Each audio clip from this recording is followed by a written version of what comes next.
All right. We're about to get the party started. What's up, Mia? How you doing? Long time no see. Good to see you.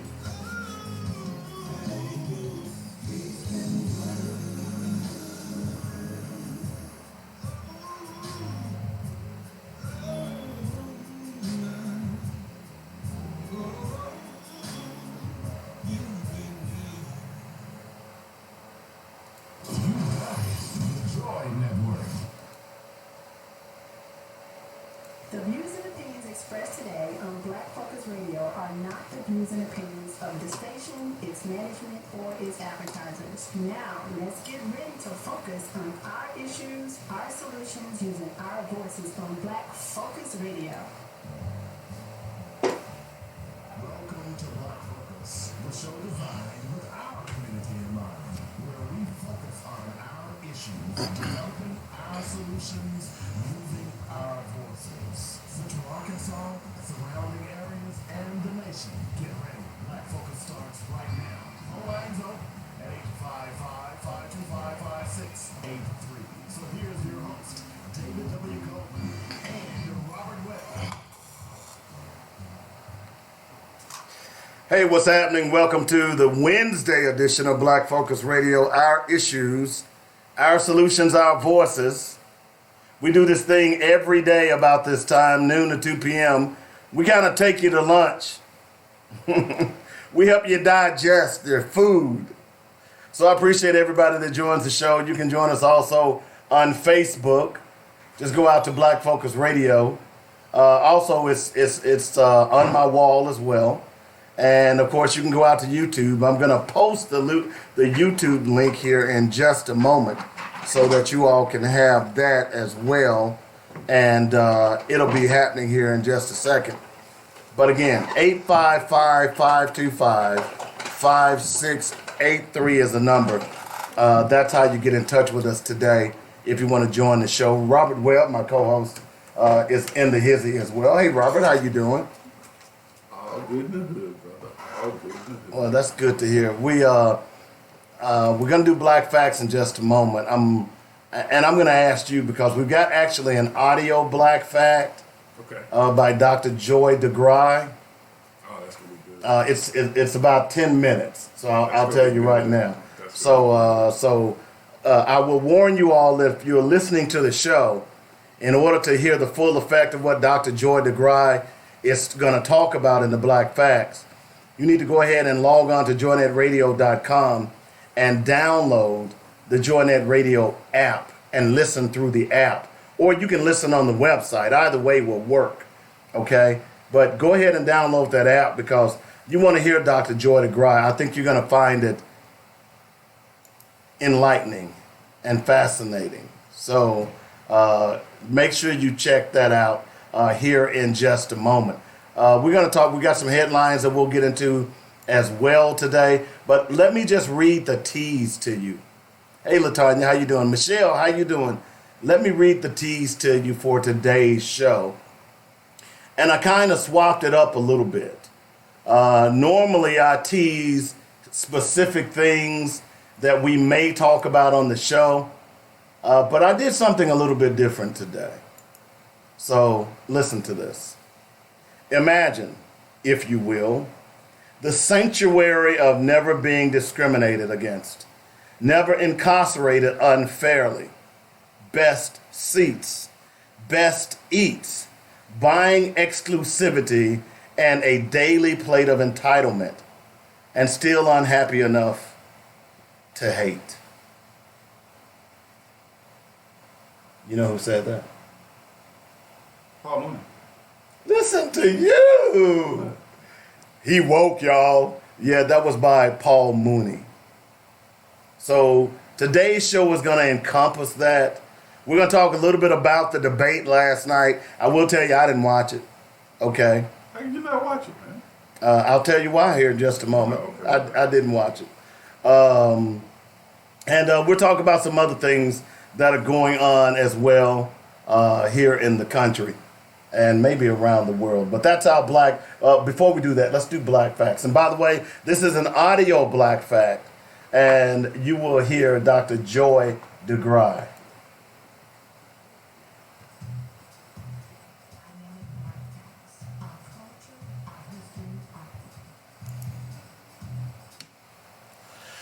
right, so this is Dr. Joy DeGry.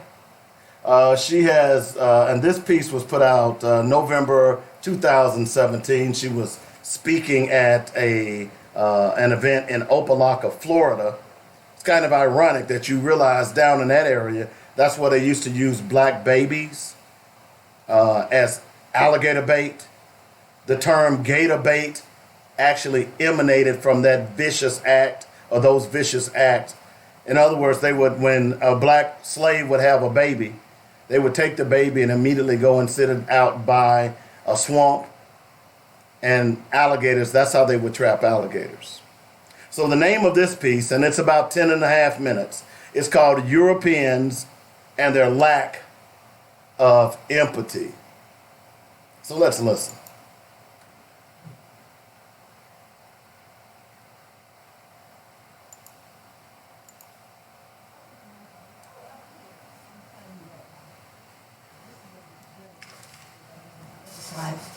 If I stomped a puppy to death out here, just a little puppy, stomped it right here to death in front of you, most of you would need therapy. And I would be arrested probably faster than killing a black man. For killing a puppy. I want you to look at this photo very closely. I want you to see who's in it. More important than the man hanging. Because you got to understand the lynchings that occurred in America happened after slavery, not during. Thousands of lynchings happened after slavery because this is a reaction to white fear of what we would do once free. But we didn't create a vigilante group to take out white people, but they did create a vigilante group to take us out now that we're free. See, that happened after slavery. They were called the what? The Ku Klux Klan. They don't wear hoods anymore, they wear suits. But they're alive and well all over the world. This is a reaction to white fear of what we would do once free. And we didn't create a vigilante. Dang it. I closed the wrong window. Sorry about that. Oops, sorry about that. I closed the wrong window, so let me get that window back up here. I'm actually doing show prep as we go as well. We are listening to Dr. Joy DeGry. She has went around the country talking about slavery and its effects on black people. And so let's listen to that again. Here we go. Become very important as you move into the other slides. If I stomped a puppy to death, just a little puppy, stomped it right here to death in front of you, most of you would need therapy. Did you have somebody by the name of? And I would be arrested probably faster than killing a black man. Who was that? For killing a puppy. She's I want you to look at this photo very closely. I want you to see who's in it. More important than the man hanging. Because you got to understand the lynchings that occurred in America happened after slavery. Yeah, she left a message. I didn't call her back. Thousands of lynchings happened after slavery. Because this is a reaction to white fear pertaining to some guy. I don't know.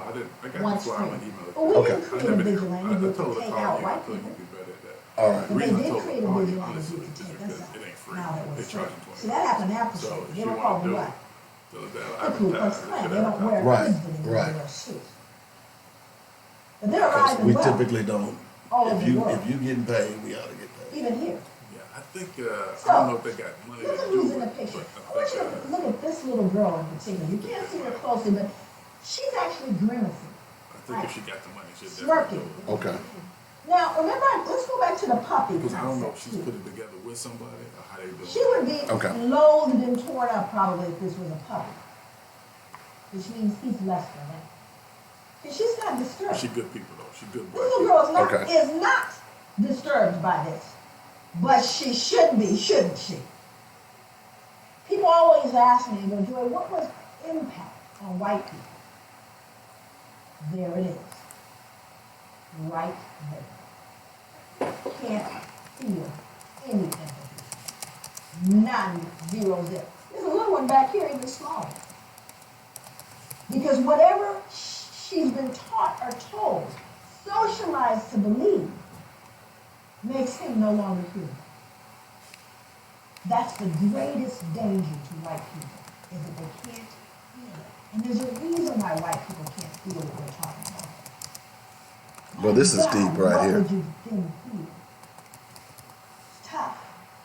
So I've got to believe, oh, it's all over now, it's This not my is fault, I don't benefit, it's not a big deal. Because it's we asked the gone, question, it's why not all don't of those white things. people You act say about that all to of me. these shootings? I They don't dare. feel empathy for black people. But They you just have don't. to understand, when you unearth this one, that's what we did to our children. Let's move forward. This is a similar forward to the one that is used in Denzel's movie. Now, again, most important, this is a man that's being burned. Also, I won't read the depiction, but there are newspaper accounts of this. It's written in a book called 100 Years of Lynching by Ginsburg. No pictures, just newspapers that say not only did they burn him, they decapitated him, cut him into pieces, and used parts of his body as things to put on mantles.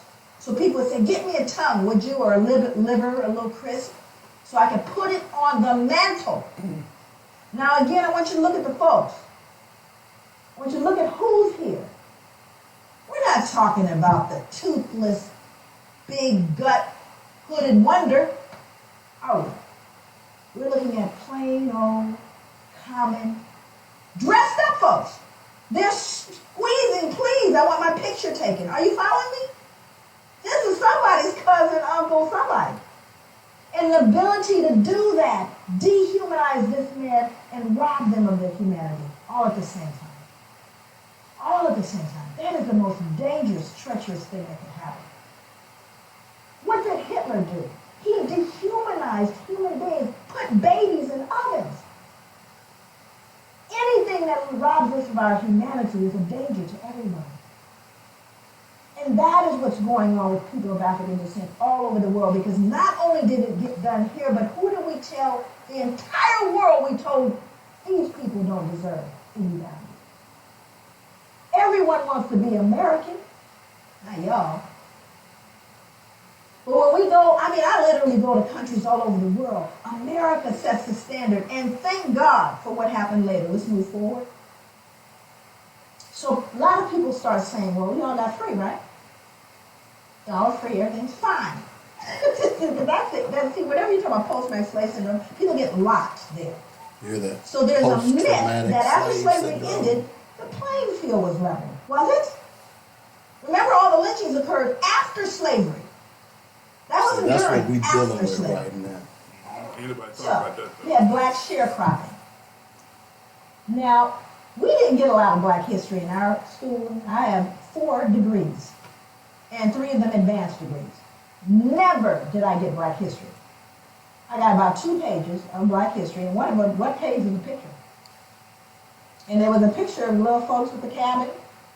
You probably saw the same picture. There's a little cabin, the little guy on the porch with the banjo, little children running, frolicking about, eating watermelon. Right? Everybody happy? And we certainly need little Mary and little Johnny to believe that they were happy. The slaves were happy people. And they had a nice place to live. Because we couldn't have them feeling cognitive what? Not little Mary. She can't start questioning what Grandpa did. So I want you to see this, because those are leftover slave quarters. These are sharecroppers. So now let's go back and take a look at sharecropping. Now these are folks that were slaves, no longer slaves, decided I'm going back to be a sharecropper on the same plantation that I was enslaved. Why would you do that? You all heard about Katrina, yes? Yeah. See, I was there. My family's from Louisiana. I went to the Ninth Ward. Sometimes you can't pay attention to what the news says. It's important to actually go eyeball what's going on, which was very interesting, because it was one of the most horrific events I've ever seen, and probably will ever see in my life. Well, black folks were just simply treated differently. Did you notice that? Here's the good news about Katrina. Everybody knows. So all the rest of the world, where we learn, send us your poor, your huddled masses yearning to breathe free, your democracy, your equality. They said, what happened with that Katrina thing? all that stuff y'all talking about. Well, let me read this. This is from Associated Press, taken straight from the newspaper. In the front, actually, the top part here is actually a woman, but they think it's a man. Anyway, it says, a young man walks through chest-deep floodwater after looting a grocery store in New Orleans on Tuesday, August 30th, 2005. Same body of water down here, excuse me. 2 residents wade through chest-deep water after finding bread and soda from a local grocery store. Now, same event, same water. White people, black people. We've told you what you see now. That removes your what? Distance, because these people can't be perceived as looting. They're white people. White people don't loot. Now, the truth of the matter is, I don't care what any of them are doing. It doesn't matter, but I'm going to still the social conscience by letting you know, don't forget, this is a looter. Matter of fact, what you last heard was that they were looters and rapists. Did you not? So don't they deserve it? That wasn't back in, slavery though, was it? Now we're going to kind of move into operationalizing it and look at what is it, how do we begin to connect that behavior, that history to what we're dealing with and what you're dealing with right now and what we're seeing. And very often people say, well, is everything post-traumatic slave syndrome? Obviously that would, trivialize all the work. We cannot lay squarely on the shoulders of post-traumatic all the problems that we see, nor can we place all the problems squarely in the shoulders of white people or any of the above. So hopefully we won't digress into anything that is that foolish in terms of a discussion. Because, if that's another thing that happens in terms of trying to deal with the pushback around this, then we move into extremes and it tends to dilute the realities that are going on. So hopefully we're way beyond all that. Well, now she's saying everything's post-traumatic. No, I'm not. And most of my work, my background is really in the field, doing work in the community and grassroots. That's where my training was in terms of my clinical work, and just the fact that I've always been. This work started on the ground. It didn't start here. Matter of fact, I got the attention of places like Oxford and Harvard and the Ivy League and major institutions, even the FBI. But those were things that happened after I started doing the work on the grassroots level. And so for me, my commitment is to healing. So this is not an exercise in some kind of broad intellectual esoteric. It's really about how do we then take this information and help a person extricate themselves from behavior that they've learned and or been socialized to believe, black and white, and everyone in the middle that's been affected by this. What do we do? So this is kind of looking at the kind of reflection of the trauma, which is white supremacy and terrorism. That continues. We see that on a daily basis in the United States as well as here. This book is called Breaking Rank by Norm Stamper. Norm Stamper is a 34-year police veteran. He was the chief of police for the cities of San Diego and Seattle. This is a white man wrote this book called Breaking Rank, and he really did. So all I can tell you is he broke rank. I've been trying to meet Norm. Norm travels quite a bit, and he gets a considerable amount of death threats because of what he's done. But he talked about, and this is contemporary. Remember, that's what we're looking at. How does it reflect itself today? I've heard some police officers refer to prostitute slayings or to the slayings of blacks as misdemeanor murders, employing an unofficial code for them, NHI, which means no human involved. These are on telephone calls. These are on calls that you hear on police officers speaking, hey, what do you have? Well, we have an NHI. We have no human involved. It's a black person killed. You see what I'm saying? Again, the dehumanization reflecting itself in just their casual involvement with one another. San Diego cops confessed to a myriad other acts of discrimination, including additionally dehumanizing the references to blacks on a radio call, just an 1113 nigger. 1113 is a code for an injured animal. Keep listening to Black Focus Radio. Dynamic Black Facts, our culture, our history, our people. On JoyNetRadio.com. And by the way, if you want to sponsor Dynamic Black Facts, call me up at 615-554-0568, and we can hook you up. Man, boy, that's a lot. That's a lot of stuff to unpack by Dr. Joy DeGraw. And the reason I wanted to play that is because you say we don't deserve reparations. Even some of you ignorant black folks are walking around saying we don't deserve reparations. Earlier in that piece, what she was showing and describing, and you've seen them if you opened your eyes or dare to look at anything in history, pictures of black men being hung from trees and set afire, decapitated, the like. Okay? And, but the peculiar thing about those, and the things that always concerned me whenever I saw those pictures, and has to some extent colored my view of many whites, not all, that there were white people standing around gleefully taking pictures of this dehumanization of a male, of a man, of a human being. And many of them made postcards of those heinous acts. Even there were children standing around. She described a young girl. And the whole point of this piece, and the reason I played it, is because I keep asking the question. You know, racism is a creation of white people. And if white people really wanted to get rid of racism, my argument has been and will continue to be that they have to get rid of it. And the title of that piece that she put together is called Europeans and the Lack of Empathy. And those things were happening, and she made the point to clarify that thousands and thousands of lynchings took place after slavery. Okay? After slavery, where they had the opportunity to say, hey, slavery was wrong, let's make this country a better place. Instead, they established the KKK. So, and she talked a little bit about post-traumatic slave syndrome. It's kind of like PTSD. And many black scholars and sociologists and psychologists would argue that that is what we suffer with today. Today. Not yesterday, not last year, not 10 years ago, but today.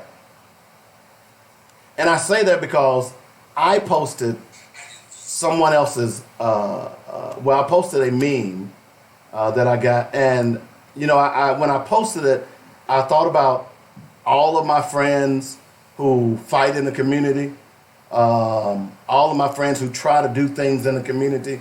And when we talk to one another, we talk about the difficulties of helping our people. And I concur. So this meme says, I found that fighting for black people, your toughest opponent is black people. Now, it's right on point. And it's amazing how many people have liked that post. Because if you've done any work out here in the community, man, black folks are tough to deal with. Black folks are tough to fight for. You know, I always go back to the recent story of when we were trying to get rid of the at-large voters, and the young lady went off on me because I was simply asking her to sign a petition.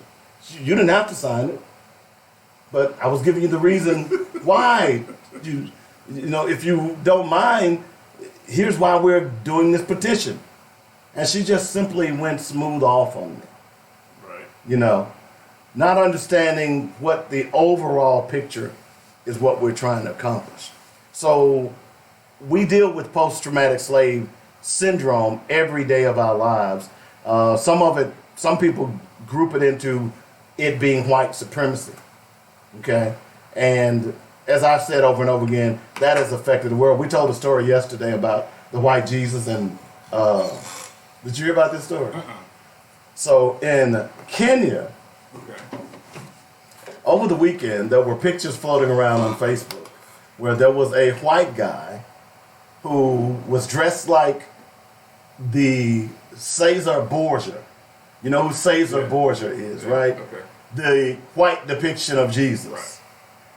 So this pastor in Kenya, Christian pastor, had hired him to come to Kenya and address his congregation dressed as Jesus, telling these people that they were going to get X amount of miracles and they were paying money to come to see this white Jesus. Fortunately, the government of Kenya got wind of it. They deported the white Jesus and arrested the pastor. The pastor white or black? The pastor was black. His congregation was black.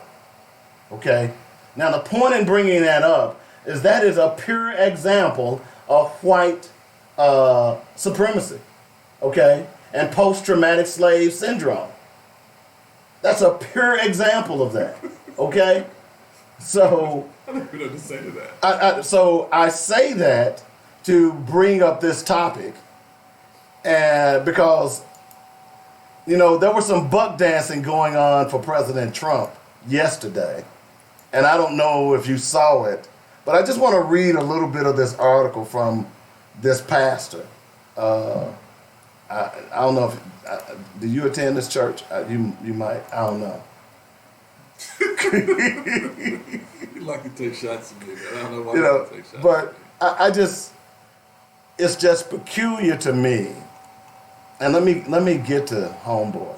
So he was on Don Lemon, and I'll be honest, I'm not a great fan of Don Lemon. I don't think he's a great journalist, but he does what he does, and you need to just listen to this. I could read the text, but It would be the same. it would not be the same. So this is Reverend Bill Owens. He's the president of the Coalition of African American Pastors as he defends Donald Trump. So let's see if we can get a little bit of that. Well, let's hold up till we get the ads out and everything. But the post-traumatic slave syndrome is something we all wonder, what's wrong with us? Why don't we shop at each other's businesses? Why don't we support one another? There's got to be a reason. It's unnatural for black people or any people not to support themselves. It's unnatural. It's almost saying like the lion doesn't support lions. Well, because it has been common to make black folks uncomfortable about speaking out about issues that impact them. So I'll give you a great example of that. So I put a post on my Facebook page. Very deliberate post. Very deliberate. I saw it. Very straightforward. We're gonna talk about that. Don't get into okay. that yet. Let's play. Okay. Go ahead. Let's play this piece. Faith leaders behind closed doors at the White House. Joining me now, one of those pastors, Reverend Bill Owens, is the founder and president of the Coalition of African American Pastors. Pastor, thank you so much for joining us. Good evening to you. What did the president say about his attacks against these leaders of color, and did any of the faith leaders raise concerns about that? Well, I think something was said in passing. I don't tune in to negative talk from any side. So some things were mentioned, and I took the position that we as black pastors should go down to Baltimore and see what we can do to help. I'm not going to criticize if there's a need, because I was born poor. When I was up until I was 8 years old, I lived in a two-room house, no water, no lights, a pot-belly stove in the middle of the kitchen, and until I was 8 years old.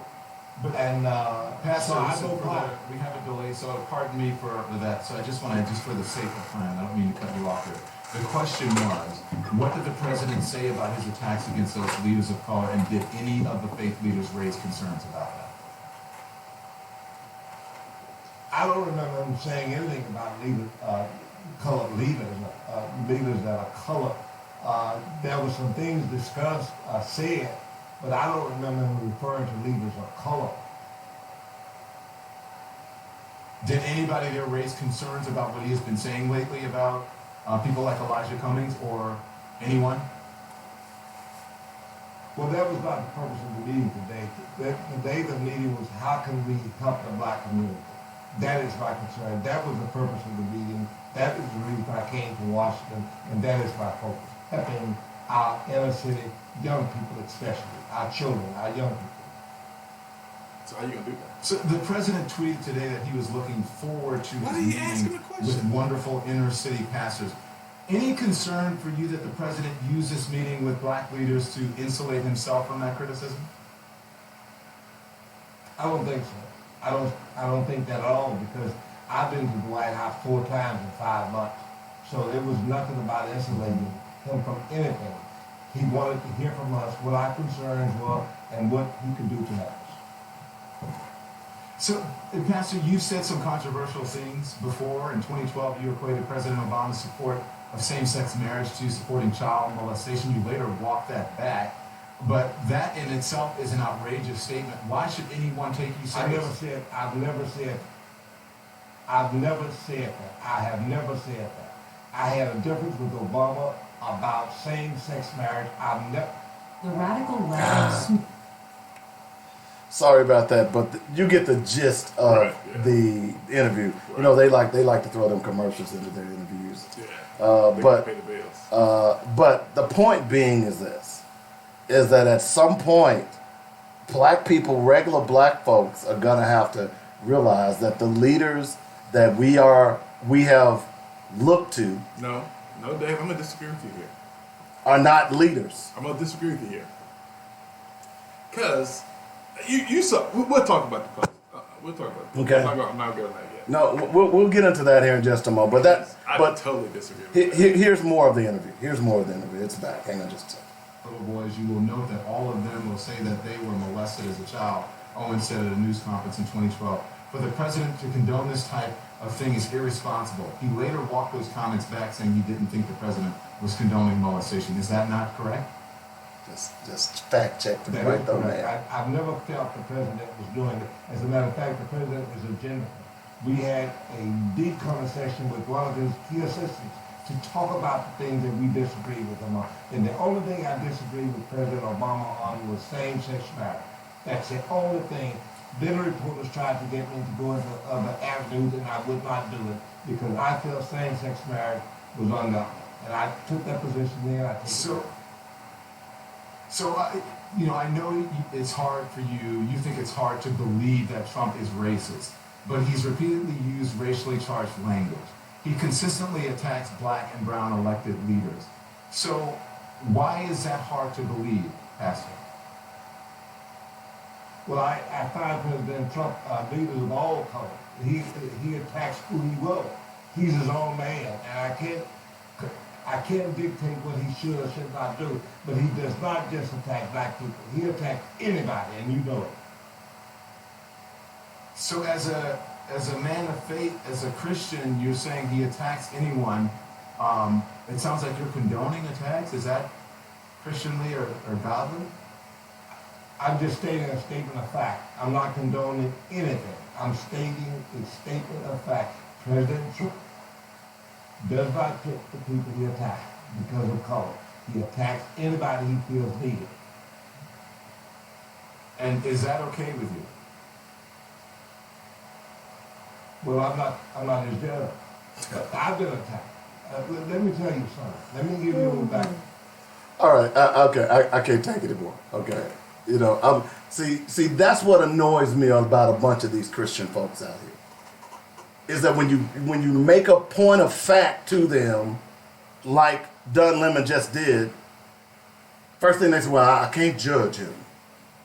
I can't judge him. Yet they judge you every day. Every day. So, anyway, those are your leaders. That's all the more reason why you need to get rid of them. Every one of them. Because those who are not rowing in the same direction with the community, they know that they do not need to be in the community. Now, Robert wants to talk about the debate, which we're going to do, but I want to play this clip.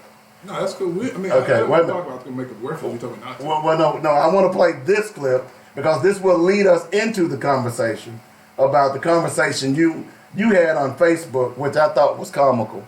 And I'm going to point out how you were wrong, but I do that all the time. It's like, you know, No, it's not wrong. it's like gold medal in the Olympics with you, but let me play this clip because I thought by far this was. Let me stop the other one, and let's see if we can get this one played here.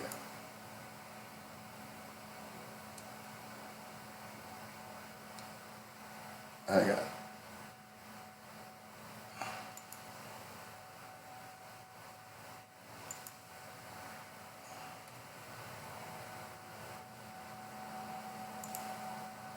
All right. Are you done, Bill? All right. So let's we'll play this next one here because I think it'll be good for because at the end of the day, that was one thing. The reason I didn't watch the debate because going into the debate, I felt like none of them were going to say anything I wanted to hear. Okay. I've kind of already made up my mind of who I'm going to vote for. It will be a Democratic candidate, but there's something that jumped Why are you up. voting for a Democratic We'll get to that in just a man, you moment. can't just throw it out there. We'll get to that in just a moment, Then and I'll just tell sashay you why. across the room. But this is the part of the debate that. Where's all my? Okay, let's try that one. Let's see if that's it. I'm sorry about this.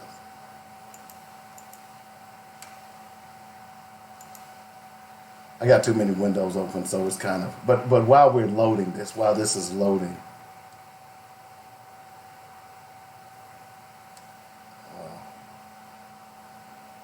Let's close that one. Sorry about this, folks.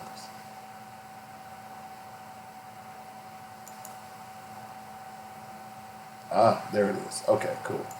All right, so what I'm going to play here is a moment from the debate. And if you all have been listening to this show, you will know that this is my number one issue. Okay? Beyond anything else, this is my number one issue. And unfortunately, the person that addressed it doesn't have a snowball's chance in hell to win the election or the nomination for that matter. But I think it's important that these things continue to be addressed and not simply be swept under the rug. So take a listen. Well, that's still isn't it. So, all right, so let's talk about the debate. So what were your comments about the... No. Don't jump ahead, player. Don't jump ahead. Tell me again why you vote for Democrat. Because you're supposed to? I'm going, no. You doing a good Negro thing? No. You doing a good Negro thing? No. Be a good nigga, boy. Go vote for them Democrats. Okay, so here's the point where sometimes philosophy doesn't outweigh pragmatism. Okay. Okay, let me go ahead and play this. This is important to what we're about to talk about, so that's what I'm trying to get at. Okay. Okay. Here we go. Ms. Williamson, many of your opponents support a commission to study the issue of reparations for slavery. But you are calling for up to $500 billion in financial assistance. What makes you qualified to determine how much is owed in reparations? Well, first of all, it's not $500 billion in financial assistance. It's $500 billion, $200 to $500 billion payment of a debt that is owed. That is what reparations is. We need some deep truth-telling when it comes. We don't need another commission to look at evidence. I appreciate what Congressman O'Rourke has said. It is time for us to simply realize that this country will not heal. All that a country is a collection of people. People heal when there's some deep truth-telling. We need to recognize that when it comes to the economic gap between blacks and whites in America, it does come from a great injustice that has never been dealt with. That great injustice has had to do with the fact that there was 250 years of slavery followed by another 100 years of domestic terrorism. What makes me qualified to say $200 to $500 billion? I'll tell you what makes me qualified. If you did the math of the 40 acres and a mule, given that there was 4 to 5 million slaves at the end of the Civil War, there were 4 to 5, and they were all promised 40 acres and a mule for every family of 4. If you did the math today, it would be trillions of dollars. And I believe that anything less than $100 billion is is an insult, and I believe the 200 to 500 billion is politically feasible today because so many Americans realize there is an injustice that continues to form a toxicity underneath the surface, an emotional turbulence that only reparations. Thank you very much. Senator. To me, the best moment in the debate, because she made the best point in the debate. Because as far as I'm concerned, if you're not talking about reparations, if you're not talking about paying reparations, I don't want a damn commission. We've been commissioned to death. We had a commission post-slavery. It was called the Freedmen's Bureau. Then Woodrow Wilson put one together. Franklin Delano Roosevelt put one together. And then Lyndon B. Johnson put one together. And none of those damn commissions has done anything but commit more terror on black people. Period. So if you're not talking about reparations, then I'm hard pressed to even consider you. That should be the number one point that black people make. Forget about health care. Forget about free lunch. Forget about the kids at the border. The number one issue in the black community should be reparations. Because you know why? Because if you get your money, that's going to be an economic stimulus for black people. Don't matter who you spend it with, but the fact of the matter is that some black people are going to get that money and they're going to do things for the black community that is long overdue and needed. So that's where I start, and I knew that no one else would talk about that except this woman. So as far as me, why I'm going to vote for a Democrat, here's why, Robert, more than anything else. I'm being pragmatic. At the end of the day, I don't like either one of them. But I know right now that what's in the House, White House, what's in the Senate, what's in the House of Representatives have proven beyond a shadow of a doubt, particularly the last 5 years, that they don't give a damn about black people and don't mind letting you know it. Their policies has indicated that, their actions have indicated that, and sorry, I gotta vote for somebody, and it's sure as hell not gonna be the Republicans. Your turn. Well, thank you, David. You're welcome, Robert. Well, Dave, I gotta tell you, man, that video you sent me, that was my breaking point. I can't do it no more. I can't do it in good conscience anymore. And I know you're probably saying, what can't you do? What can't you do, Robert? For the last few years, I've watched as black men and women have been beat by police, shot by police, misused and abused.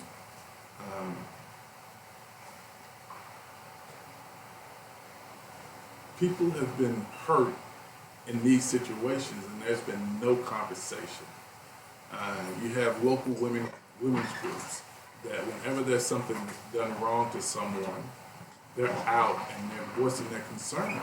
But when it's a female who looks like me, there's silence. That's troubling to me.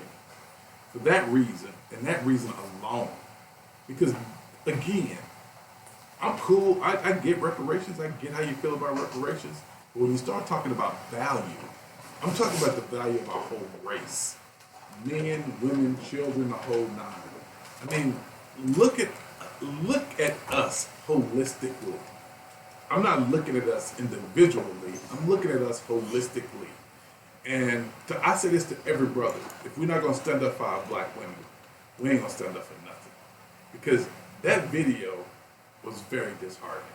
To watch that woman have her pants pulled down and that man sticks his finger inside her. Man, I wish I was there. I would have wanted to hurt him. That cannot continue to happen. It cannot continue. And I'm not voting for no damn Democrat or no damn Republican. I ain't voting for nobody who's not talking about the issues that impact me as a black man. And ain't none of them damn folks talking about no issues that impact me as a black man. Again, what do I have to do? Now, so you wanna get on the reparations thing? Cool. Reparations is one issue. And I get that. Just like I'm kind of a single issue guy. But okay, let's broaden it then. Let's talk about education. Education is constantly underfunded. anytime we need to cut the budget, the first thing they bring up is education. That's the first thing we hear about. Well, we're just going to take $100 million from education. But every time you hear a politician talk, he says education is our future.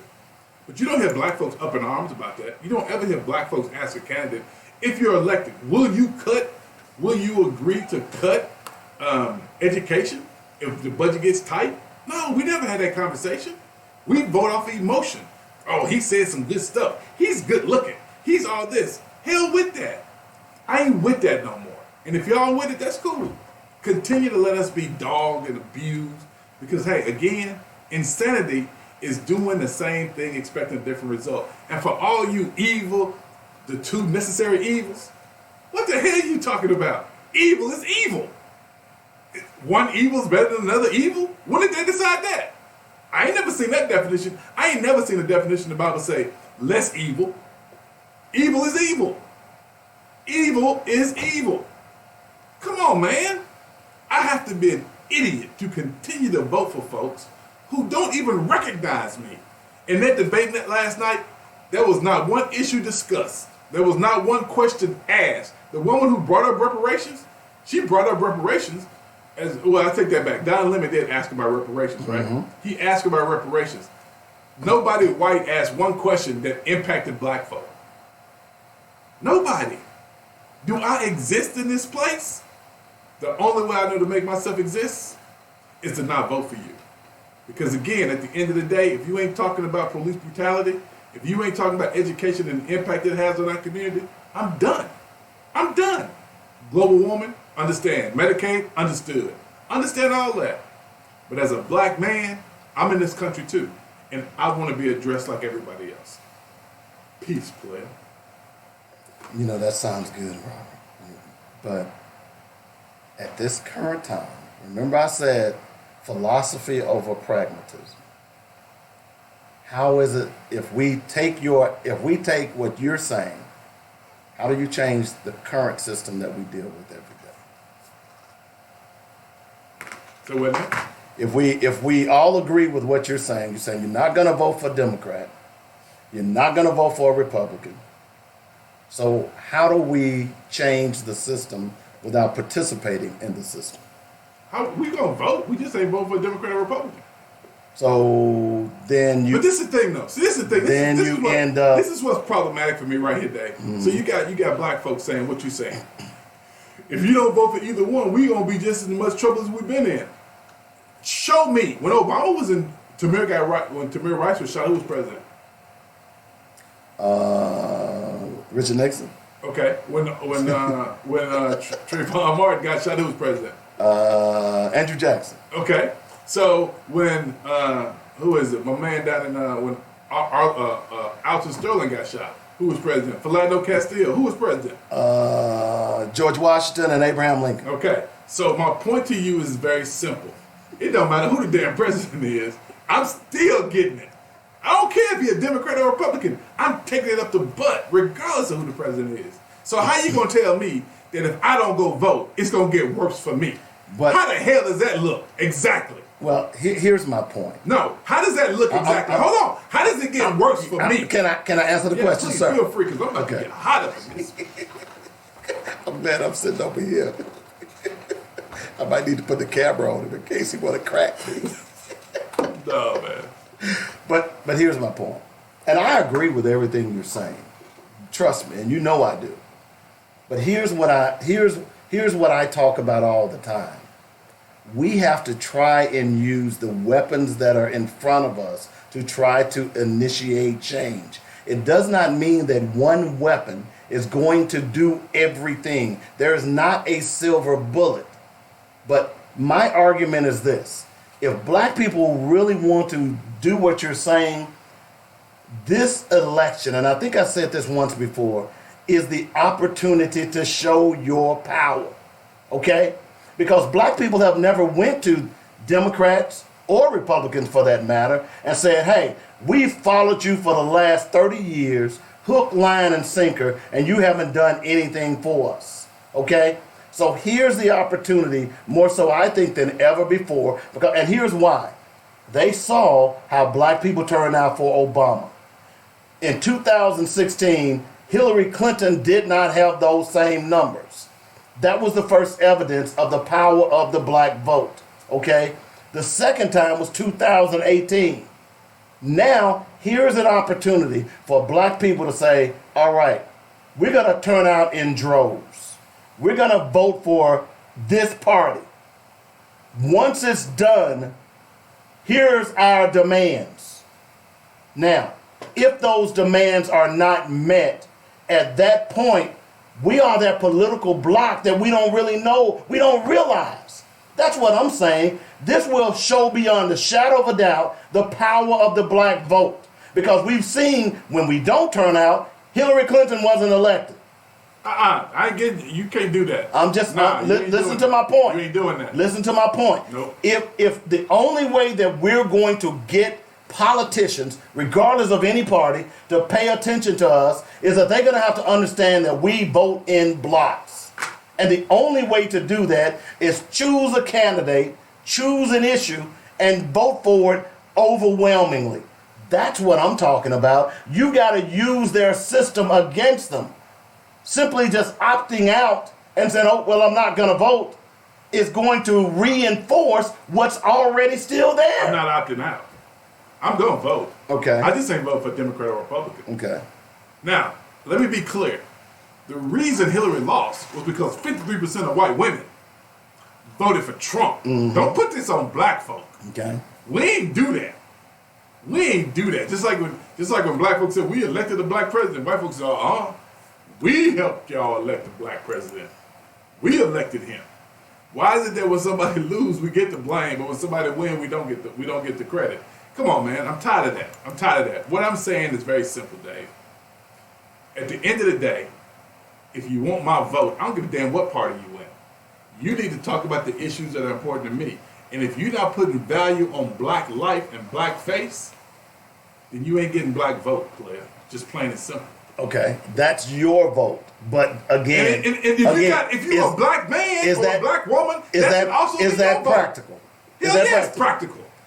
If you black, how can you live in America? How can you live in America, sit and spend 2 hours watching a debate that don't even talk about the very issues that impact your life? The very issues, your son, somebody's son last night got killed by the police, but they ain't say a damn thing last night about unarmed black males being killed by the police. They ain't say nothing last night about the poor graduation rates, lack of education in the black community. They ain't say nothing about the way black communities look. PTSD for kids who grow up in communities who deal with death daily, and there's no kind of psychological treatment provided for them. Come on, man. Really? I'm supposed to have a conversation about a Republican or Democrat where I'm gonna vote at? Hell no. If you want my vote, talk about the issues that are important to me. Ain't no damn way I'm gonna vote for nobody who ain't gonna recognize me. You ain't recognizing me, you ain't getting my vote. So I don't give a damn who wins. So my life ain't gonna be no different. My life, from my front porch, my life looked the same with whether a damn Republican in there or whether a damn Democrat in there. Whether he white, black, green, purple, or orange. Ain't nothing changed in my world. You get that, right? So my neighborhood looks the same as it did before. So should we not vote at all? I ain't telling you not to vote. All I'm saying is that when I cast my vote, I'm casting my vote for somebody who talks about the issues that are important to me. Now, I ain't saying Medicaid and global warming and terrorists and all that stuff ain't important. I ain't saying that. I'm just saying as a black man, I got a whole other set of issues that y'all ain't dealing with. And if y'all want my stuff, y'all got to give it up. Because you ain't getting it no more because of the lesser two evils. Hell with that. So I'm evil right now. I'm the evil you need to deal with right now. So should we not participate in the electoral process? Nah, vote for somebody else. Who are you going to vote for? Whoever you want. Okay, so again, should we not participate in? How do you expect change if you don't participate in the process? Dude, I'm voting. I'm voting. Did you not hear me say I'm voting? Okay. I ain't voting for a Democrat and I ain't voting for a Republican. Okay. I'm gonna vote down a ticket. I'm gonna vote down for somebody else who shares the views that I have, D. I can't do it no more. But wait a minute, you're gonna vote down ticket. That's right. The argument could be that none of them shares the views that you do. It's gonna be somebody in that little thing who's gonna share some of my views. So that one little vote how is that vote going to help the masses? Well, unfortunately, the masses don't feel the same way I do, and I'm only one man. I can only do what I can do. I can't have the rest of the folks. Rest of the folks, I don't think they understand it, or maybe I don't understand it. Maybe I should just vote for the Democrat. I should vote for the lesser evil. Maybe I should. But in the definition of insanity, doing the same thing and expecting a different result, but isn't that the definition of insanity, Dave? That is the definition. That's what you want me to do, right? You want me to be insane. You want me to be insane and vote again for Democrats. Okay, cool. I'll do it. I'll do it. All I'm saying am I testifying here? Everybody says, oh, you're supporting voter suppression. I'm not supporting voter suppression. What I'm saying is that I'm tired of not being included in this process. And if you're not going to include me in the process, then you're not getting my vote. Well, but again, Robert, that makes philosophical sense. I need to be in the conversation. That makes philosophical sense. But again, how do you get them to include you in the conversation if they don't hear your voice? That's what I'm trying to get you to tell me. Well, I agree with what you're saying, but how is it those 24 candidates or whomever's up there, how are they going to hear that passion that you have if you never issue your vote for or against? How are they going to do that? My vote's going to be against, definitely against. You know, but any candidate, how are you going to get them if you're not voting? Well, look, they don't vote, and that's been the problem for black people, is that we have not the problem is not just voting, it's how you use your vote. What I'm trying to get people to understand is there are strategic ways you can use your vote to make your voices heard. Black people have never done that before. So what are we doing, Dave? So what you saying? You said we're going to have a national vote out? Vote down ticket, national vote down ticket? I just told you the process. Okay, your process is, tell me again what your process is. Oh, so you weren't listening to me? No. I went through that. I'm blocking out everything you're talking about. Going to vote for a Democrat. Exactly. I'm blocking it all out. I'm blocking it all out. We're trying to have a philosophical conversation and you're ignoring what I'm trying to say. I'm blocking out everything you said about vote for a Democrat, just because they're a Democrat, just because they're the lesser two evils. So here, let me try and explain this to you again. Okay, I'm listening. Please continue. When in Rome, you do what? Oh, you want me to do as the Romans do? Okay. So here's, and I was thinking about this earlier. You're almost saying, it's kind of like we own a farm and we got to eat. But before we plant the food, we got to figure out when to plant the food. But you're saying, no, just go plant the food.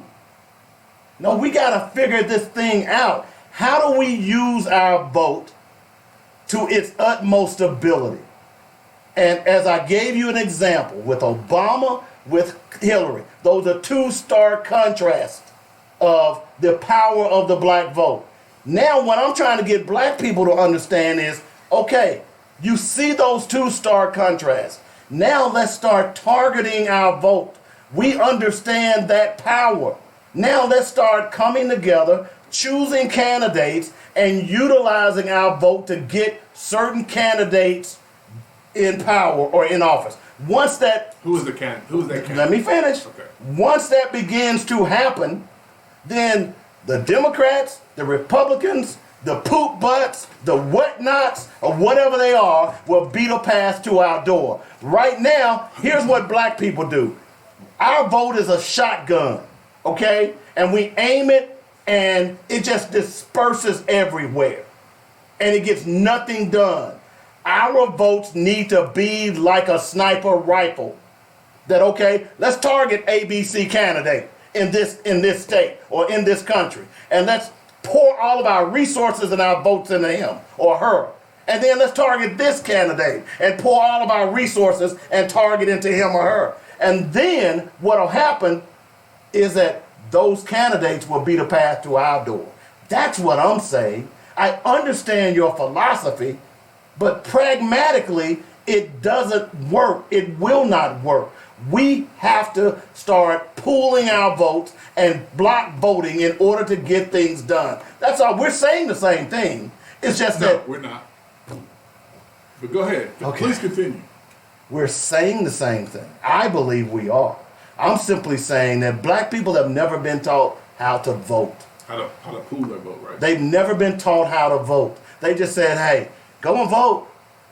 I just never understood how black folk became Democrats because let me remind you, Dr. King was not a Democrat nor a Republican. But all of a sudden, black folks have become Democrats. I don't understand how that happens.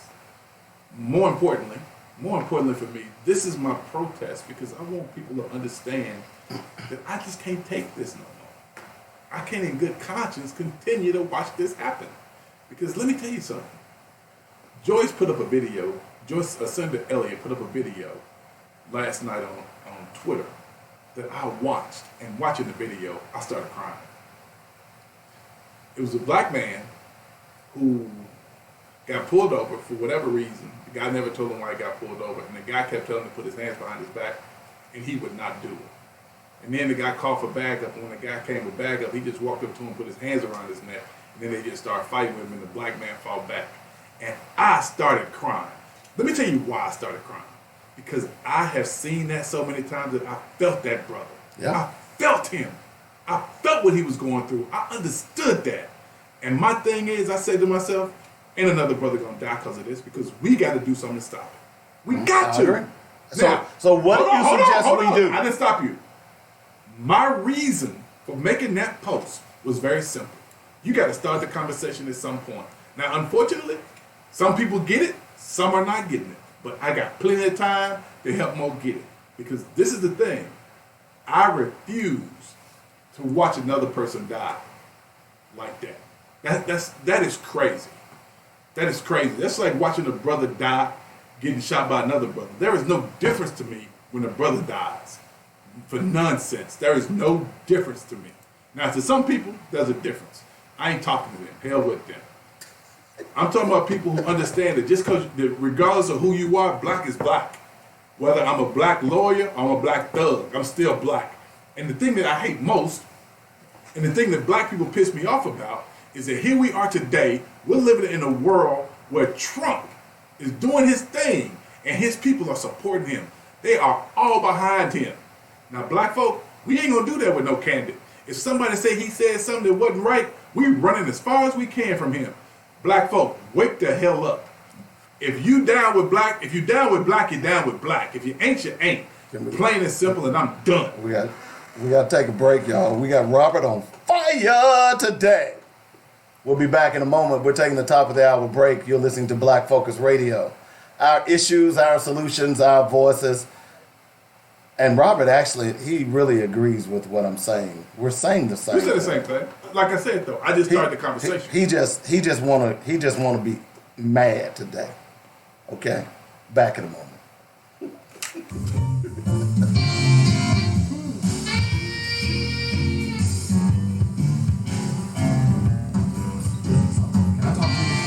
How many people have come up to you and said, "Hey, I didn't know you had a business"? Well, what's up, Akili? There's the newlywed. How you doing, man? Thanks for joining the show.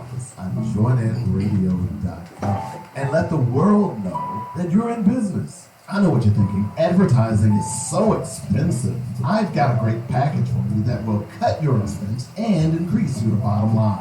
It's only $125 for startup and new businesses. Call me, David W. Coleman, at 615-554-0568, and I'll put together a package specifically for your business.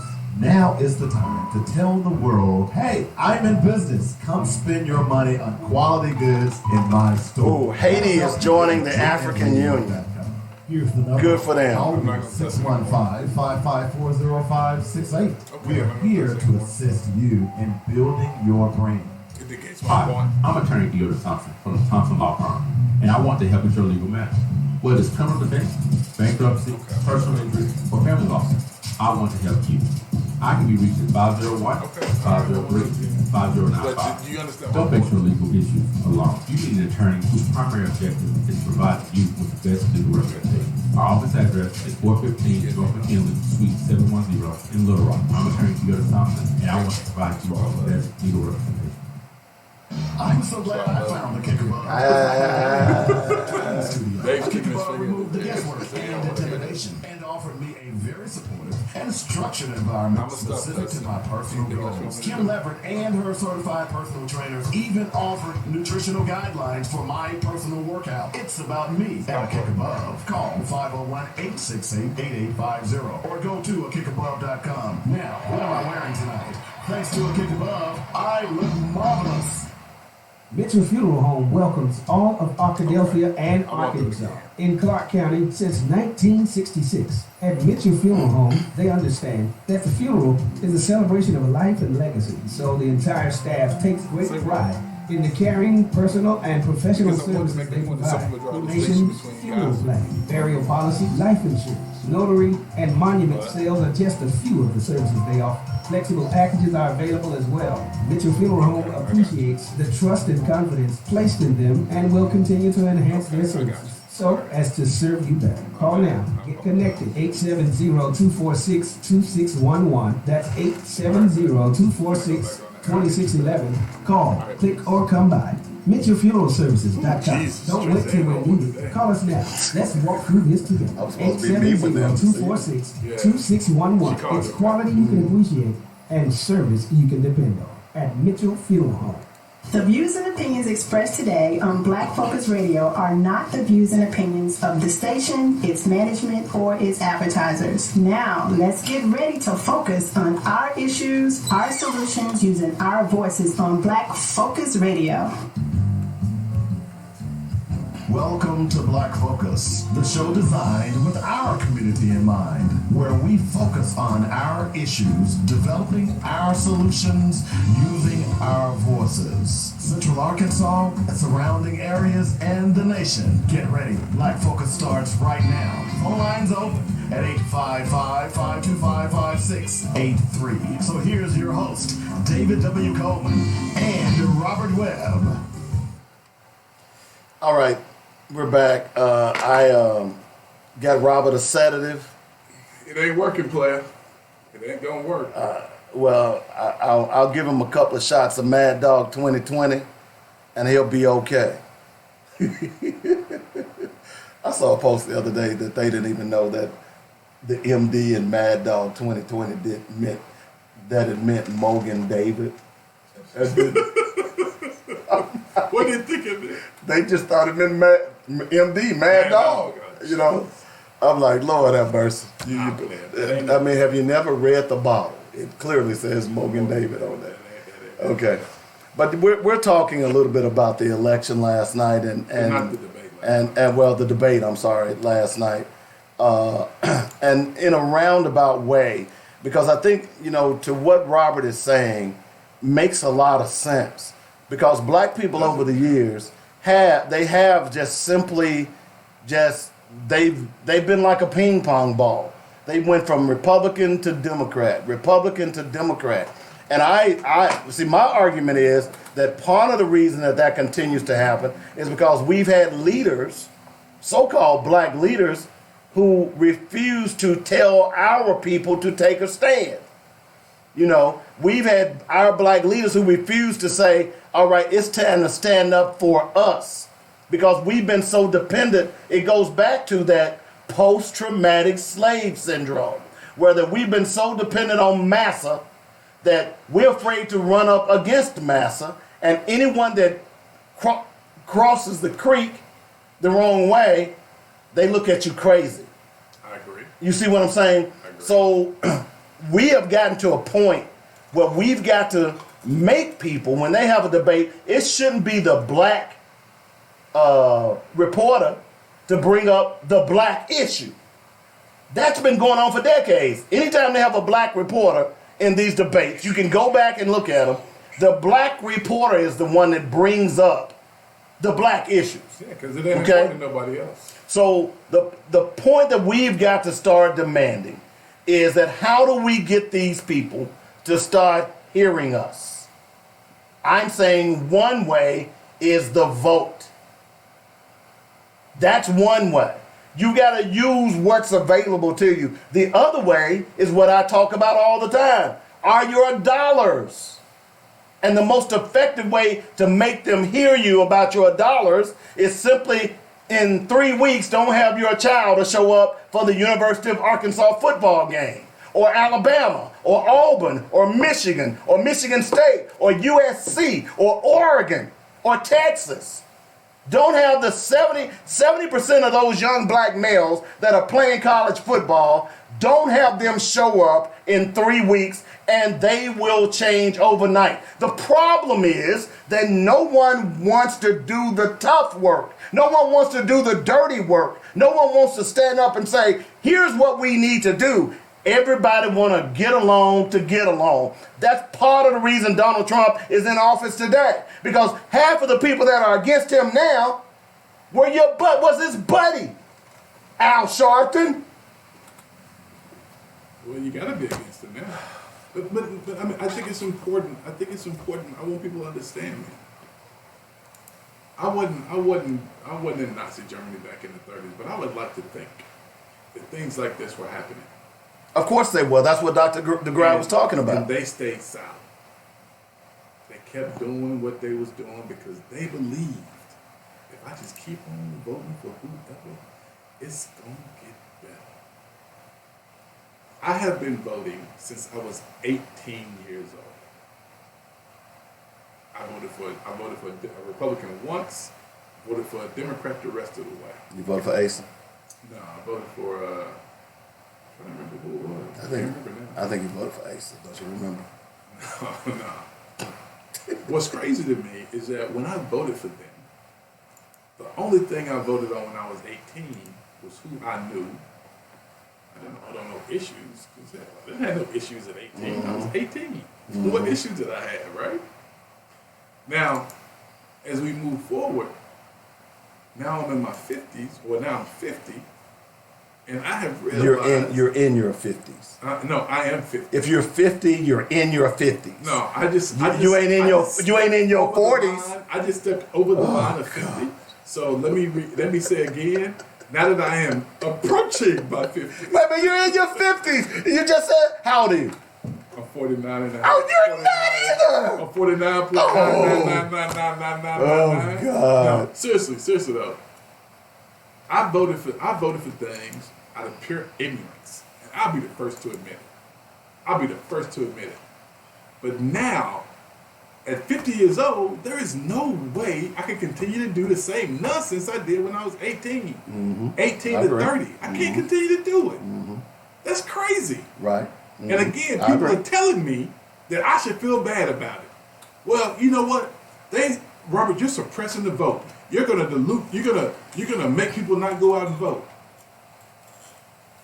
Tell me, I want anyone to name me one thing that has changed for black folk since I've been voting, and I've been voting since 1987. Tell me one thing that has changed since I've been voting. Just one thing. But Robert. No. No. If you're not going to answer the question. I'm going to try. Can I try to answer the question? One thing that has changed. Okay. Nothing. Okay. So, well, I'm not finished with my answer though. Okay. The reason nothing has changed is why? Because we don't know how to vote. Because I keep giving my vote to folks who say that they're going to work for me. Right. And they never even discuss. They never even bring me up. Right. I was sitting there listening to them talk about gun violence, thinking to myself, no, wait 1 minute. You really talking about a gun right now? Really? You talking about a gun? Okay, so if you're going to have a conversation about a gun, let's talk about mental illness. Because, Dave, you can have to be mentally ill to walk into a crowd of people you don't even know and just start shooting. That ain't something that a sane person does. So if you want to have a real conversation with me about guns, let's have a conversation about mental illness. Now, I will say this as well. There has to be something wrong with you. Has to be. If you can do that. But there is still no conversation around mental illness. Whether they be black or white, there's still no conversation. I don't want to continue to talk about this. I don't want to continue to talk about the symptom. I want to actually talk about what's wrong. You go to a doctor, the doctor don't walk in and say, "Hey, Dave, look like you got a cold. I'm gonna give you some I'm gonna give you some behind the counter Benadryl." Really? You never asked me what was wrong. They are constantly telling us what needs to be fixed. Last night, great example. I think it was I can't think of the guy's name. Now he says they're trying to sell a message. They're trying to sell me a message. I'm just supposed to buy it. I'm not supposed to question nothing. I'm just supposed to buy it. I'm supposed to buy that these are the issues that America face, and I should be cool with it. I'm supposed to be cool with it. Right? I'm supposed to be cool with it. But man, there are a ton of issues plaguing the black community that we haven't even talked about. Okay. Haven't even discussed. You're right. But hold on, Dave. But now you're telling me that I should just acquiesce and say, you know what? No. I'm going to go vote for the Democrat again. I'm going to vote for them one more time because I believe this time it's going to be different. If in 2008 when I voted for the black man for president, did nothing change? It ain't no way in the world nothing going to change, Dave. The only thing that changed was I got a black president. Other than that. So again, nothing. How do you, if you agree, believe all of that, which pretty sure you do, starting the conversation how right do you make change? That post started the conversation. Okay. We have to have the conversation about the issues in our community. That's one post. That's one post. Okay. So nationally, how do we elicit change? If Dave, you can't start nothing nationally. You start something locally first in your So for this upcoming election, Dave, we got 2 years for the election. For this upcoming election, 2 years, Dave. For this upcoming election, 2 years, Dave. 2 years, Dave. How do we elicit change, at least to them, to get them to start listening to us for this upcoming election? We have these kind of conversations because these conversations need to be had. We need to talk about the issues that are important to us. Okay, so again, how do we get those presidential candidates? How many times do you want me to say it, Dave? I just said it. We need to start having conversations. We need to have these conversations. And we need to have these conversations with other people who look like us and even with people who don't look like us. It's important that we have the conversation. If we don't have the conversation, Dave, nothing ever changes. But the conversation is being had, Robert. Where? It's being had in a number of different places. Name me two. I hear name me two. Name me five. Name me. Okay, I'll make it easy. Name me one. My point is, other than black focus, where have you heard this same conversation? I hear it on a lot of different talk shows. I listen to a lot of black shows. And you've heard them say they're not going to vote. That they're going to vote third party instead of voting for a Democrat. I've had a lot. Look, the last presidential election, I voted third party. So this is not something that has just began. So you mean you didn't vote for Hillary? You mean you didn't vote for Hillary, Dave? No, I didn't. Or Trump? No, I didn't. My point. Who did you vote for, Dave? Who did I vote for? I think I voted. No, I voted for. Who did I vote for? I didn't vote for. I didn't vote for either of the presidential candidates. I voted down ticket. Okay. That's what I'm saying. We agree on the same thing. The most powerful, where we get things done is in local elections. You know, local and state elections. When I'm trying to get people to understand and trying to get you to understand, your points are very valid. But in this time, there's something that needs to be done. We got to get the wasp nest out of the house. We got to get the rats out of the house. How you get it out? You beat it. How you get it out? You beat it out. And well, in this case, we beat it out by voting it out. Okay? But again, there's a twofold thing will come out of that, in my opinion. Black people can then look at that and say, hey, look, we look back, and I said it again, we look back at Obama, we saw how that black vote made a difference, okay? Because, white folks voted for Obama, but without those black folks turning out in record numbers, he's still not president, okay? So let's not discount that vote. Now, how do we take that time, look at what happened when black folks didn't turn out? If black folks would have turned out in equal numbers, Trump still would have lost, even though 53% of the white women voted for him. Okay? He still would have lost. Now, we can take 2 elections now. We've had 2 election cycles to see the power of the black vote. What I think black leaders ought to be saying is just what I said, is they should be going to those white people that are running for office and making those points. Look at what we did for Obama. Look at what we didn't do for Hillary. Now, you want our vote? Here's our demands. But the problem is we don't have 1, 2, 3, 5, or any entities that can push those demands. The difference in what's going on now and what happened with Dr. King, there were 5 different civil rights organizations that came together to push that agenda. We don't have one to do that. That's the problem. That's the problem. There's no one spokesman for the black community.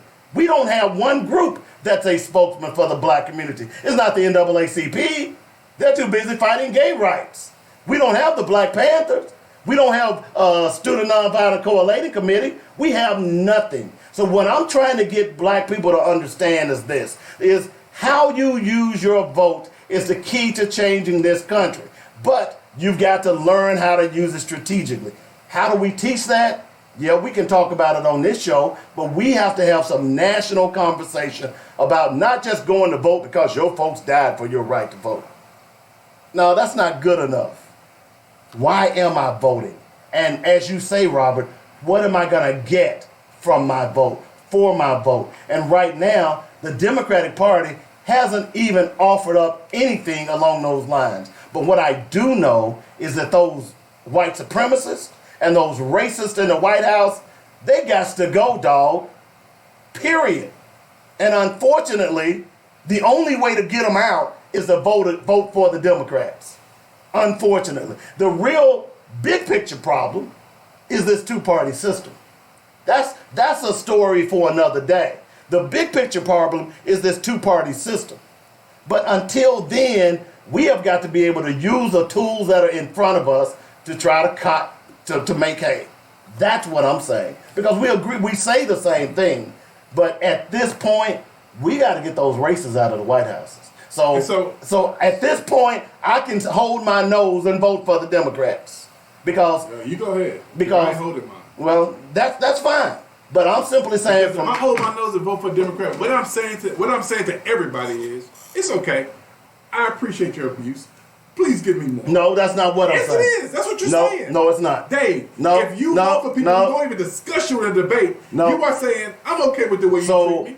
I'm okay with the way you treat me. Hold on, Dave. Hold on one second. Hold on one second, Dave. The reason you're not discussed in the debate is not those candidates. What is it? It is the media who offered up those questions. Well, you know what? If the candidates are sitting up there can't talk about me, then I still ain't voting for them. I don't care who's doing the debate. Now, Dave, this is the point right here, Dave. You ready? This is the point right here. So, Dave, if you got a man and he's beating you every time he see you, hold on, Dave. I wouldn't have a man. And he have a... You might have a man. No. You can come out now. No. Dave. So let's change it up. So let's say every time you go in this man's store to spend money with him, he beat the mess out of you. Right? But guess what? When he get through beating you, you know what you do? You go ahead and buy your water. You walk out drinking your water. Now, Dave, do you think you send a message to that man that it's okay to beat you if you keep buying his water? Individually, no. But collectively, I can. Pardon me? Individually, no. But collectively, I can send a message to him. So individually, you cannot send that man a message that it's not okay to beat you? Oh, individually, I can walk out and not spend my money. But you don't do that. You buy the water and you walk out drinking your water. But you ask. You skip it. But you ask. You skip it when you walk out, Dave. You ain't walking. You skip it. You almost float. No, I don't skip. Sorry. But Dave, for me, Dave, what's problematic is there is no way in good conscience I can cast my vote for a Democrat or a Republican, Dave, in this climate. Now, people say, "Oh, it's gotten really bad." No, it ain't gotten really bad. It's always been like this. Unfortunately. You got a president now who speaks on it. But we've been getting shot by the police for years. Right. We're getting beat for years. Our kids have not been educated for years. None of this is new. None of it is new. Now, unfortunately, because we have the internet, it is more accessible to us. We can see it more. The interweb. The interweb. Yeah. Now, nobody wants to do anything. Black folks telling me, Robert, you 99% of the problem. Well, how so? I don't want to see my people abused no more, and I'm a problem? Really? Where they teach you that at? What's wrong with you, man? What's wrong with me? I can't believe Where did they teach you that at? I can't believe I even have your phone number. Why do people get upset when black people talk about issues talk about black issues? Why can't I talk about what's important to me? I got 3 sons. Dude, my 3 boys are good kids, like everybody's sons. But guess what? Trey could be driving down the street, get pulled over by police, and he could blow his brains out just because he black. Yep. Now, do you think I have a fear? My son sitting, Trey sat in shotgun dance and said, Dad, I just got so much frustration built up in me. Now, Was it from that sausage? Sometime when I eat sausage, Yeah, I get a build up in me too. I said to him, because I couldn't think of anything else to say, I said, son, it gets better. Because you know what? I couldn't say nothing else to him. Because what I really wanted to say, I couldn't say. I can't make my kid be an angry black man. Yeah, you can. I can't do it. Yeah, I want him to learn this on his own. I want him to form his own opinions. I don't want him to form opinions. I don't want him to form my values. I want him to form his own, right? I want him to form his own political views. I don't want to shape his political views. I want him to form his own. I want him to be his own man, stand on his own principles. But at the end of the day, I do not want my son shot and killed by the police. I don't want anybody's son shot and killed by the police. Dang, I want everybody's kid to have a quality education. I don't want anybody's kid to go to school with PTSD. I don't want that for anybody's kid, Dave. I want kids in my neighborhood to have the same opportunities as kids in other neighborhoods. I do not believe that it is fair for me to keep voting for folks who intentionally exclude me. And I am intentionally excluded. I was intentionally excluded last night. Let me tell you even the worst, Dave. A black man can be shot by the police, and you got people who are saying, why did he comply? Well, when Philando Castile got shot, and people said, why did he comply? I was thinking to myself, what did y'all see? What you are essentially saying is, Negro, you have no value. That's what you're saying. Say what you want to, do it how you want to, but what the message you send to me is, you have no value. My sons have value, your sons have value. Anybody who looks like me has value.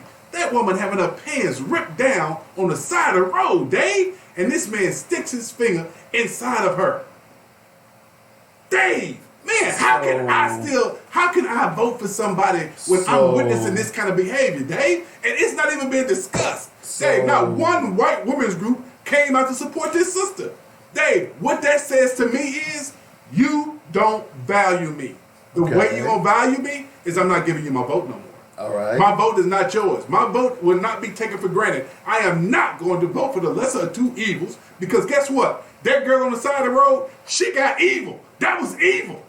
Which one of them evils I'm voting for, Dave? Philando Castile, when he got shot, that was evil, Dave. Which one of them evils am I going to vote for, Dave? Pick your evil, Dave. Pick your evil. Which one should I vote for, Dave? Because of those two evils, one is lesser, Dave. Which one am I voting for? Robert. Nah, man, you're going to make me walk out on you. You're going to take half of it away. Oh, Jesus, you're going to make me walk out on you. You must have an appointment. Here's my point. Is that at some point, we got to figure out how we're going to make them hear us. How do you do that, Robert? Dave! How do you make them hear us? Dave! How do you make them hear us? Dave. I'm asking. Tamar Rice was shot with a BB gun, with a play gun. You mean Tamir, he had a play gun. He was shot because they had a play gun. I apologize. Right. Calm down. Hey, calm down. What do you mean? How are we gonna make them hear us? Right. Are you serious? Are you joking? No, I'm serious. I'm joking, I mean, should we march more? I'm just gonna read this and I'm gonna be done. Should we march more? Just like during the era of lynchings and the Congress fails to pass anti-lynching legislation, we are living in another era when black people are being killed and abused by law enforcement unchecked. It's another lynching era that no one chooses to do anything about. I agree. If we don't demand otherwise, it will continue. Okay, so how do you make those demands? You can't get my vote. You can't get my vote until you tell me what you're going to do to address it. Okay, so let's. All right. So let's follow that logic out. So let's say black people say, okay, we're not going to vote because you're not hearing us. We're not voting for you. Well, that means whomever's on the ticket, whether they black or white, Democrat or Republican. We're not going to vote because you're not addressing our issues. Well, that's what's been happening all along. We're still not going to get anything changed. That's what I'm trying to say. Well, you know what, Dave? At least I feel better. You know why? Because Okay. I know I didn't fall for the okie doke. I didn't buy the dream, Dave. Well, I didn't buy the dream. Dave, I've been buying the dream. And Dave, I can no longer buy the dream. Right. Dave, let me tell you again. Pick the lesser of two evils. The woman on the side of the road with her pants being ripped down, or here's Philando Castile being shot and killed. Here's what while I'm he's reaching saying his pocket to is get that his, we have got to use. No, Dave. I want where you do to you pick live? the lesser two evils. Where do you live? No, pick the lesser two. Where do you live? What's that got to do with what you're talking Answer the question. Do you live in America? Well, Yes, you do. It depends. You live in America, It depends, right? Dave. So how do you have to control or understand or use the system for your benefit? So you got to understand. Hold on, Dave. Hang on. Let me finish. The reason. No, player. I can let you go with this. I gotta stop you right quick. No. Hold on, no. All you talk about. Mm-hmm. We need to start our own school. But Yes, now we you do. said. Now Yes, you we do. said we got to work within No. the system. The whole time you've been talking about we start our own school, but now you said work within the system. That's the same argument I'm saying about the vote. Okay. Is that you take the power of your vote and use it for your benefit. The same with schools. Start your own schools. Dave, can I The ask you a same problem. Let me read this Dave, to you can I real ask you a fast. question, Yeah, go Dave? ahead. You can ask me while I'm pulling Dave, this up real fast. If you agree that black folks, that we've been treated terribly, and that our voices are not being heard, Dave, will you join me in voting? No Democrat, no Republican, just voting for anybody down the ticket. No, will you because- join me, Dave? no, Will you join? no. Dave, will you join me? No. Dave, will you join me? No, Dave? because I don't agree with that philosophy. I understand the philosophy, but my point is that right now there is something primary that has to be What's done. primary, Dave? I'm Tell getting me ready to tell you. Okay, I'm ready. There's something primary that has to be done in this election cycle. And we must do anything and everything to get that fool out of the White House. The enemy of my enemy is my friend. I'm sorry. We have to get Donald Trump out of the White House by... Oh, Dave, no, man. Okay. Don't do this to me again. Okay. You telling me again, vote against your own best interest. Okay. Vote against your own best interest. Because look, it ain't got nothing to do with you. We just got to get rid of this dude. You haven't heard anything Vote- I've said today, have you? Yeah, you just said vote against your own best interest. You haven't heard anything I said today. Well, I'm saying Okay, hold on. I will do what you tell me to do, Dave. I will do it, but I want you to answer one question for me. Okay. The evil of having that woman having her pants pulled down and that man sticking his finger inside of her, or Philando Castile being shot by the police.